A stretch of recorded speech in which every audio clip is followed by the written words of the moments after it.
Привет! С вами Global Markets Letter и его создатель Илья. Сегодня поговорим о ключевых новостях рынка первой половины последней недели ноября. Сегодня блок номер 1. Китай. В Китае красные флаги экономики вновь на горизонте.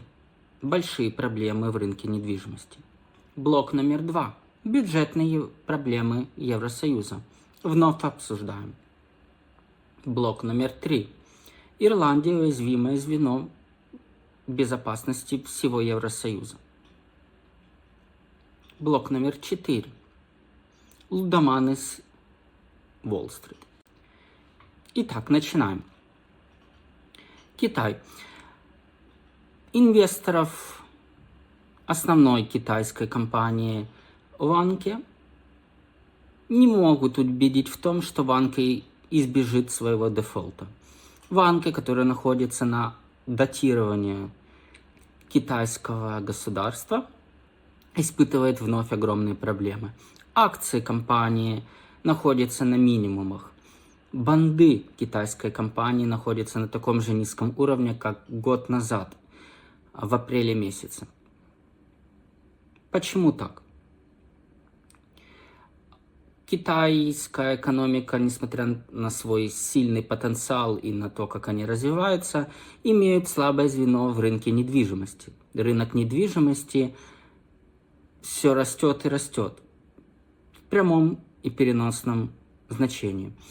Новые дома и кварталы строятся, но купить их никто не может и не хочет. Китай номер 1 по ВВП в мире, но при этом платежеспособность населения не позволяет покупать им недвижимость, строить планы на будущее. В связи с этим в апреле прошлого года мы видели, как китайская компания под ноль сносит только построенные новостройки и целыми кварталами. Эта проблема обеспокаивает очень сильно как и инвесторов, так и политиков Китая. Потому что если на эту проблему закрыть глаза, то это может распространиться на всю китайскую экономику. Но в то же время слишком уж много дотаций идет на эту компанию и, в принципе, на этот сектор. UBS и Fitch, в свою очередь, говорят о том, что пока цены на недвижимость в Китае не упадут на 15-20%, кризисная ситуация будет продолжаться. Без этого падения стабилизации на рынке может и не быть. Блок номер 2. Бюджетные проблемы Европы. Сегодня, 26 ноября, Рэйчел Ривз, напомню, первая женщина-канцлер Великобритании, выступила перед парламентом о том, что, у нас проблемы с бюджетом. Причем бюджетные проблемы все растут и растут. Лейбористы впервые за год вспомнили о бюджете. Почему там проблемы? Проблемы в том, что много расходов идет на стареющую часть популяции Великобритании. Проблема номер 2. Постоянные бюджетные расходы на зарплаты государственному аппарату. Блок номер 3 в данной проблеме. Огромные инвестиции, затраты на безопасность свою, на безопасность Европы и на помощь Украине. Пока что не знают, как решать свои бюджетные проблемы. Именно поэтому, наверное, внутренние британские инвесторы предпочитают выводить свои деньги с британского рынка. Идем дальше. Месяц назад Мерц и его правительство презентовало новую программу по пенсионной реформе. Молодежь нынче собирается на огромные протесты против этой реформы. Почему? В рамках этой пенсионной программы предусматривается о том, что до 1931 года люди, которые работают, 46% своей зарплаты будут переносить автоматически в свой пенсионный стаж. Помимо этого, если пенсионеры родили детей до 1991 года, им также будут надбавки в свои пенсионные приходы. И это огромная бюджетная дыра для немецкого бюджета. Молодежь очень сильно расстроена, ведь затраты огромные, им надо много работать и много отдавать. При этом неизвестно, будет ли у молодежи в пенсии вообще какие-либо пенсионные выплаты. Потому что мир меняется, инфляция растет, инфляция дает о себе знать, а платежные возможности населения за последние 50 год все падают и падают. Также хотел бы поговорить о Франции. Во Франции вообще хаос и беспорядок в плане бюджета. Уже 2 года французское правительство не может никак удержаться. Любое правительство, которое приходит, оно очень быстро уходит в отставку. Почему? Потому что во Франции нечего сделать с бюджетом без убийства своей политической репутации. Любые меры, которые будут предприняты, в любом случае приведут к негативной реакции их электорату. Блок номер 3. Ирландия стала самым уязвимым местом в системе безопасности Европы. Почему? Ирландия просто-напросто не является членом НАТО. У Ирландии нету своего флота. Но тем не менее, именно этот вектор очень важен для НАТО. Во-первых, последние 2-3 года Россия проверяет, насколько НАТО готово реагировать на любые угрозы Северного фронта. Северный фронт абсолютно полностью морской. Россия направляет свои теневые флоты. Эти флоты имеют 2 своих цели. Первая цель – обойти санкции, доставить нужные ресурсы, доставить нефть, все что угодно. Блок номер 2. Россия теневым флотом проводит разведывательные операции, а подводной инфраструктуре НАТО в северных морях и в северной территории. Причем тут вообще Ирландия, спросите вы?